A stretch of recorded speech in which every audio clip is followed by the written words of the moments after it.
சற்று முன் கிடைக்கப்பெற்ற மிக முக்கியமான செய்தி ஒன்று வெளியாகி உள்ளது.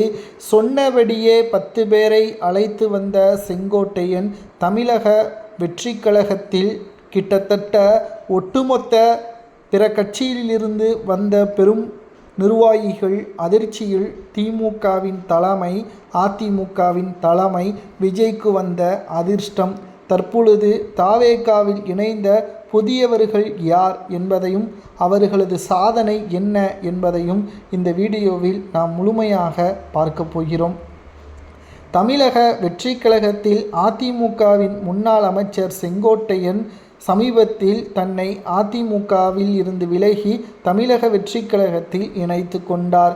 அவர் இணைந்ததை தொடர்ந்து 10 முக்கிய பிரமுகர்களை தமிழக வெற்றி கழகத்தில் இணைப்பதாக விஜயிடம் வாக்குறுதியும் அளித்திருந்தார். அந்த வாக்குறுதியை நிறைவேற்றும் விதமாக அவர் செயல்பட்டு வருவதாக தகவல்களும் வெளியாகியுள்ளது.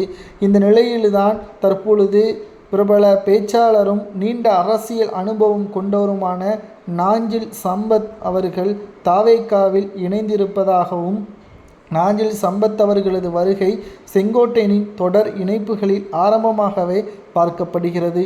திராவிட அரசியலில் தனது அடுக்குமொழி பேச்சால் பிரபலமான நாஞ்சில் சம்பத் மதிமுக, அதிமுக, திமுக என பல்வேறு கட்சிகளில் பணியாற்றிய அனுபவம் கொண்டவர். இந்த அனுபவம் தாவேகாவிற்கு மிகப்பெரிய ஒரு பக்கபலமாக அமையும். அது மட்டுமல்ல, நாஞ்சில் சம்பத்தின் பேச்சாற்றல் தாவேகாவின் பிரச்சார பலத்தை அதிகரிக்கும் என்றும், குறிப்பாக கிராமப்புற மற்றும் நடுத்தர மக்கள் மத்தியில் விஜயின் கொள்கைகளை ஆழமாக எடுத்து சொல்ல உதவும் என்றும் எதிர்பார்க்கப்படுகிறது. பல்வேறு கட்சிகளின் உள்ளே நடந்த அரசியல் அறிந்த அவரது வழிகாட்டுதல் புதிதாக புறப்பட்டிருக்கும் தமிழக வெற்றி கழகத்திற்கு தேவையான அரசியல் வியூகங்களை வகுப்பதில் துணையாக இருக்கும் என்பதால் இவர் செங்கோட்டையன் வழங்கிய பட்டியலில் ஒரு முக்கிய நபராக கருதப்படுகிறார்.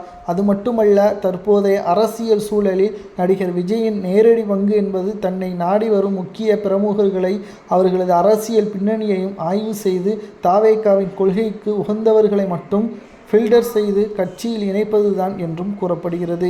செங்கோட்டையன் போன்ற மூத்த நிர்வாகிகளால் தற்பொழுது தமிழக வெற்றி கழகத்திற்கு வருகின்ற தேர்தலில் வெற்றி என்பது உறுதி செய்யப்படும்.